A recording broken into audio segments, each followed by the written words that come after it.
कुछ लोगों का प्रश्न होता है कि ओम नमः शिवाय मंत्र का जाप कैसे करें।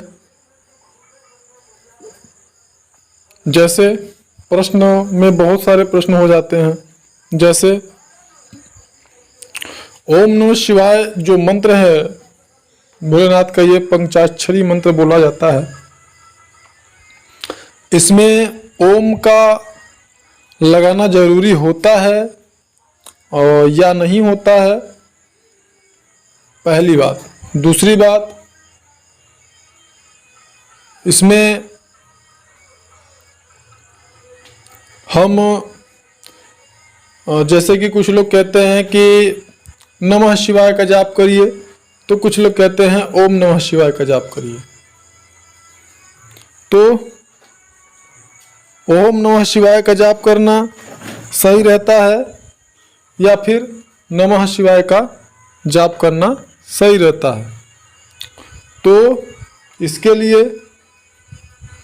सबसे पहले ये समझना जरूरी है कि आपको किसी भी मंत्र का जाप करना है तो सबसे पहले तो ऐसे मार्गदर्शक का तलाश करिए, गुरु का तलाश करिए, जिसने स्वयं उस मंत्र को सिद्ध किया हो। अगर ऐसा गुरु या मार्गदर्शक आपको मिलता है तो पहले ही आप समझिए कि सफल हो गए। क्योंकि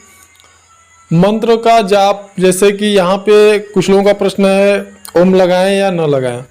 तो कुछ लोगों का प्रश्न यह भी होता है कि ओम नमः शिवाय मंत्र का जाप करें कब, ब्रह्म मुहूर्त में करें या दिन में करें, ओम नमः शिवाय मंत्र का जाप कब करें। तो इसके लिए आपको,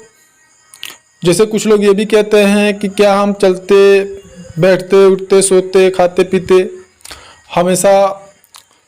ओम नमः शिवाय का जाप कर सकते हैं कि नहीं, या ओम नमः शिवाय मंत्र का जाप क्या बिना गुरु के हो सकता है। तमाम प्रकार के विचार मन में चलते रहते हैं। तो ओम नमः शिवाय मंत्र का जाप आप उसमें ओम लगा करके ही जाप करिए, ज़्यादा बेहतर होता है। और जाप कब करें, तो जाप कब करें से तात्पर्य यह है कि आप ब्रह्म मुहूर्त में भी कर सकते हैं, दिन में भी कर सकते हैं, शाम के समय भी कर सकते हैं, और तीनों संध्याओं में जो त्रिकाल संध्या होता है उस प्रकार से भी ओम नमः शिवाय का मंत्र का जाप कर सकते हैं। और अपने लक्ष्य के अनुसार आप उस जाप को करते समय अपने मन को, अपने चित्त को मस्तिष्क के किसी विशेष स्थान पर केंद्रित कर सकते हैं। और सबसे पहले तो ये समझ लें कि अगर हम किसी गुरु के द्वारा किसी मंत्र को प्राप्त करते हैं जिस गुरु ने स्वयं उस मंत्र को सिद्ध किया हो, अगर ऐसे गुरु से हम कोई मंत्र प्राप्त करते हैं तो क्या होता है। तो यहाँ पर आपको ये समझना होगा कि जब हम किसी गुरु से कोई मंत्र प्राप्त करते हैं तो उस मंत्र के साथ में हमारे गुरु का संकल्प जुड़ा होता है, हमारे गुरु की इच्छा शक्ति जुड़ी होती है। ऐसी दशा में हम जब उस मंत्र का जाप करते हैं तो जब से हम उस मंत्र का जाप करना शुरू करते हैं तब से ही हमको लाभ होने लगता है। जैसे सामान्यतः हम अगर किसी मंत्र का जाप मनमाना ढंग से करते हैं, कहीं से भी उठाया मंत्र उसका जाप करने लगे, तो उसमें और एक विशेष अवस्था को प्राप्त या किसी सदगुरु के द्वारा दिया हुआ अगर मंत्र को हम जाप उसका करते हैं तो ऐसी दशा में वह मंत्र हमें तत्काल लाभ उससे मिलने लगता है। और दूसरी बात, जब हम उस मंत्र का जाप करते हैं तो वह मंत्र हमारी हर प्रकार से सुरक्षा करता है, बड़े जल्दी हमें उससे लाभ मिलने लगता है। और सामान्यतया अगर किसी मंत्र का जाप कोई साधक कर रहा है और वहीं पर अगर हम एक उदाहरण के द्वारा समझाना चाहें तो आपको ये हम बता सकते हैं, बोल सकते हैं, कह सकते हैं कि अगर कोई भी मंत्र है और मान लीजिए ओम नमः शिवाय किसी को गुरु के द्वारा प्राप्त हुआ और कोई व्यक्ति है जो कि ओम नमः शिवाय मनमाने ढंग से ओम नमः शिवाय का जाप कर रहा है, तो ऐसी दशा में जो व्यक्ति गुरु से प्राप्त किया हुआ है उस व्यक्ति को ओम नमः शिवाय मंत्र जल्दी सिद्ध होगा, और जो व्यक्ति मनमाना ढंग से मंत्र का जाप कर रहा है ऐसे ही सुनी सुनाई बातों के अनुसार,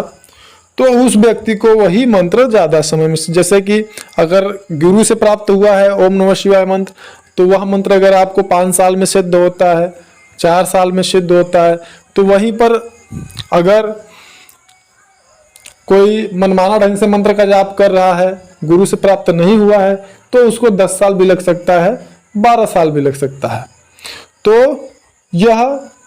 महत्वपूर्ण अंतर होता है एक गुरु के द्वारा मंत्र प्राप्त करने पर, और वो भी तब जबकि उस गुरु को वह मंत्र सिद्ध हो। अगर उस गुरु को वह मंत्र सिद्ध है तो वह आपको गुरु दीक्षा के रूप में उस मंत्र को दे सकता है। और वैसे भी गुरु दीक्षा में उसी मंत्र को देना चाहिए जो मंत्र आपको स्वयं सिद्ध हो। अगर आपको जो मंत्र स्वयं सिद्ध नहीं है तो आप ऐसे समझिए कि उस मंत्र को गुरु दीक्षा के रूप में आप नहीं दे सकते हैं, क्योंकि फिर उसका कोई मतलब नहीं होगा। तो इसलिए ऐसा होता है। तो मंत्र का जाप कैसे भी आप कर सकते हैं, और ये जो प्रश्न था कि क्या हम हमेशा कर सकते हैं, तो मानसिक रूप से आप हमेशा कर सकते हैं, क्योंकि वो हमारे पिता हैं और पिता को पुत्र कभी भी किसी भी अवस्था में याद कर सकता है।